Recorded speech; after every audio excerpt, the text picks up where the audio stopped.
কোনো দল নানা কর্মসূচি দিলেও বিএনপি সাংঘর্ষিক কোনো রাজনীতিতে জড়াবে না। দলের স্থায়ী কমিটির সদস্য আমির খসরু মাহমুদ চৌধুরী বলেন, দেশের স্থিতিশীলতা রক্ষায় গুরুত্ব দিচ্ছে বিএনপি।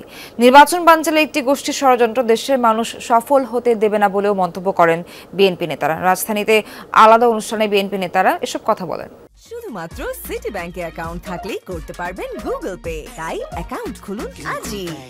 বাংলাদেশ মেডিকেল বিশ্ববিদ্যালয়ে এই আলোচনা সভার আয়োজন করে ডক্টরস অ্যাসোসিয়েশন অব বাংলাদেশ ড্যাব, যেখানে আগামীর বাংলাদেশ ও চিকিৎসা খাত নিয়ে তারেক রহমানের পরিকল্পনা তুলে ধরেন বক্তারা। অনুষ্ঠানে দলের স্থায়ী কমিটির সদস্য আমির খসরু বলেন, বিএনপি ক্ষমতায় এলে প্রতি পরিবারের গৃহকর্ত্রীকে চিকিৎসা কার্ড দেওয়া হবে। আগামী দিনে বিএনপি সহনশীল রাজনীতি করবে বলেও প্রতিশ্রুতি দেন তিনি। গণতন্ত্র থেকে সরে যাওয়ার কোনো সুযোগ নেই।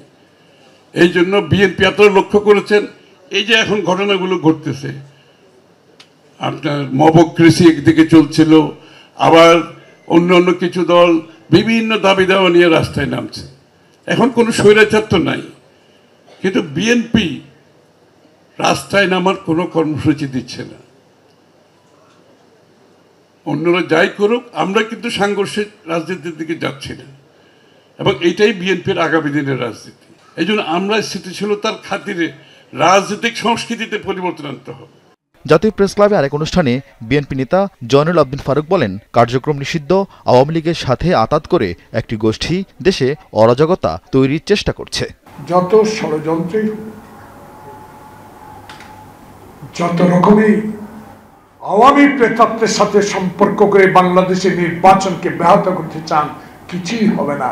প্রয়াত ঢাকা মহানগর নেতা সাইফুল ইসলাম পটুর স্মরণে নয়াপল্টনে মিলাদের আয়োজন করে বিএনপি। অংশ নিয়ে সিনিয়র যুগ্ম মহাসচিব রিজভী আহমেদ বলেন, রাজনীতিবিদদের হাতে রাজনীতি থাকলে দেশের উন্নয়ন হবে। রাজনীতি যারা করছে তাদের হাতে রাজনীতি ছেড়ে দিন। আরেফিন শাকিল, যমুনা নিউজ, ঢাকা।